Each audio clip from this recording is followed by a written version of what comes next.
నమస్తే, welcome to gossips garage. దీపం ఉండగానే ఇల్లు చక్కబెట్టుకోవాలన్న సూక్తిని వైసీపీ ఎమ్మెల్సీలు పాటిస్తున్నారా? ప్రతిపక్ష పార్టీలో కొనసాగలేక అధికార పార్టీ వైపు చూస్తున్నారా?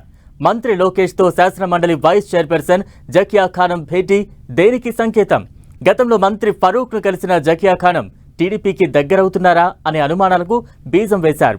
ఇప్పుడు టీడీపీ యువనేత లోకేష్ను కలవడంతో ఆమెకు రూట్ క్లియర్ అయిందంటున్నారు. జకియా ఒక్కరే కాదు, మరికొంతమంది వైసీపీ ఎమ్మెల్సీలు ఆమె తోవలోనే నడుస్తున్నట్లు ప్రచారం జరుగుతోంది. ఈ పొలిటికల్ గాసిప్లో నిజాలేంటి?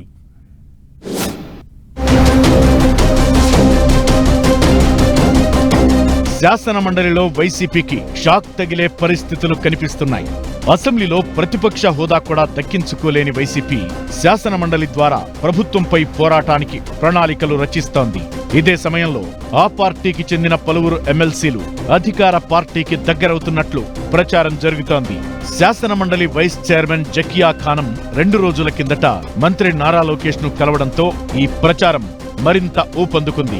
గతంలో మైనారిటీ వ్యవహారాల మంత్రి ఫరూక్ తో భేటీ అయిన జకియా ఖానం అప్పట్లోనే టీడీపీలో చేరతారని ప్రచారానికి బీజం వేశారు. ఇప్పుడు లోకేష్ ను కలవడంతో ఆమె టీడీపీలో చేరడం దాదాపు ఖాయమన్న టాక్ వినిపిస్తోంది. జకియాతో పాటు మరికొందరు ఎమ్మెల్సీలు టీడీపీతో టచ్ లోకి వెళ్లినట్లు చెబుతున్నారు.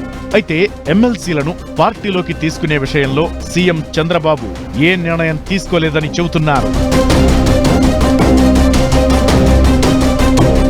మైనారిటీ కోటాలో 2020లో ఎమ్మెల్సీగా ఎన్నికయ్యారు జకియా ఖానం. మహిళా మైనారిటీ కావడంతో 2021లో ఆమెకు మండలి వైస్ చైర్మన్ పదవి అప్పగించారు.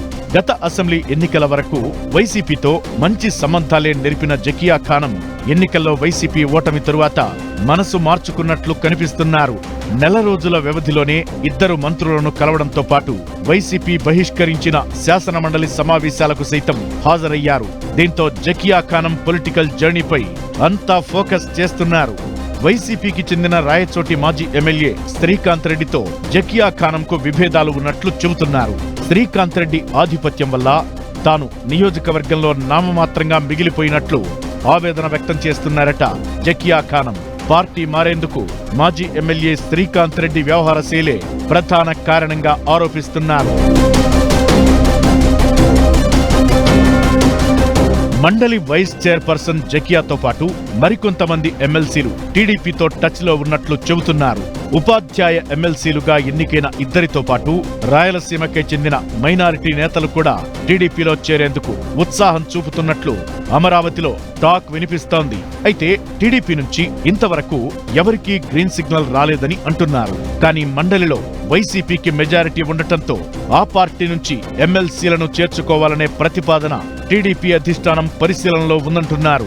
గతంలో టీడీపీ నుంచి వైసీపీలోకి వెళ్లిన ఎమ్మెల్సీలు కూడా తిరిగి వచ్చేస్తామని మంత్రులను కలుస్తున్నట్లు చెబుతున్నారు. అయితే ఇలాంటి వారి విషయంలో చంద్రబాబు ఆగ్రహంగా ఉన్నారని అంటున్నారు. ముఖ్యంగా ఎమ్మెల్సీ పోతుల సునీత వంటి వారు తిరిగి పార్టీలోకి వస్తామన్నా చేర్చుకోవద్దని కార్యకర్తలు డిమాండ్ చేస్తున్నారంటున్నారు. ప్రస్తుతం శాసన మండలిలో వైసీపీకి మెజారిటీ ఉంది. మొత్తం 58 మంది సభ్యులకు గాను 4 ఖాళీలు ఉన్నాయి. మిగిలిన 54 మందిలో వైసీపీ బలం 38, టీడీపీకి 9 మంది, జనసేనకు ఓ ఎమ్మెల్సీ ఉన్నారు. 4 స్వతంత్రులు, 2 పీడీఎఫ్ సభ్యులు మండలికి ప్రాతినిధ్యం వహిస్తున్నారు. సభలో టీడీపీ మెజారిటీ సాధించాలంటే ఇంకా 18 మంది ఎమ్మెల్సీల అవసరముంది. దీంతో ఇప్పుడు కాకపోయినా కొద్ది రోజుల్లో చేరికలకు టీడీపీ గ్రీన్ సిగ్నల్ ఇచ్చే అవకాశాలు ఉన్నాయని అంటున్నారు. ప్రస్తుతం జకియా ఖానంతో పాటు 2 ఉపాధ్యాయ ఎమ్మెల్సీలు, 3 మైనారిటీ ఎమ్మెల్సీలు, పోతుల సునీత టీడీపీలో చేరేందుకు ఉత్సాహం చూపుతున్నట్టు చెబుతున్నారు.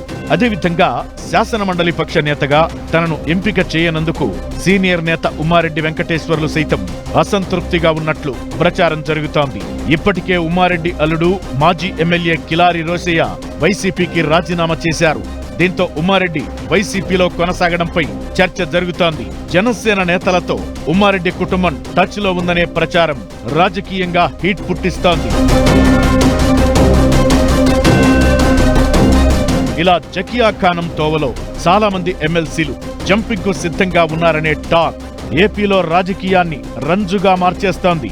ప్రస్తుతం నామినేటెడ్ పోస్టుల భర్తీలో బిజీగా ఉన్న చంద్రబాబు శ్రావణ మాసంలో ఎమ్మెల్సీలపై ఓ నిర్ణయం తీసుకునే అవకాశం ఉందంటున్నారు. మొత్తానికి అమరావతిలో చోటు చేసుకుంటున్న రాజకీయ పరిణామాలు వైసీపీకి షాక్ నిచ్చేలా కనిపిస్తున్నాయంటున్నారు.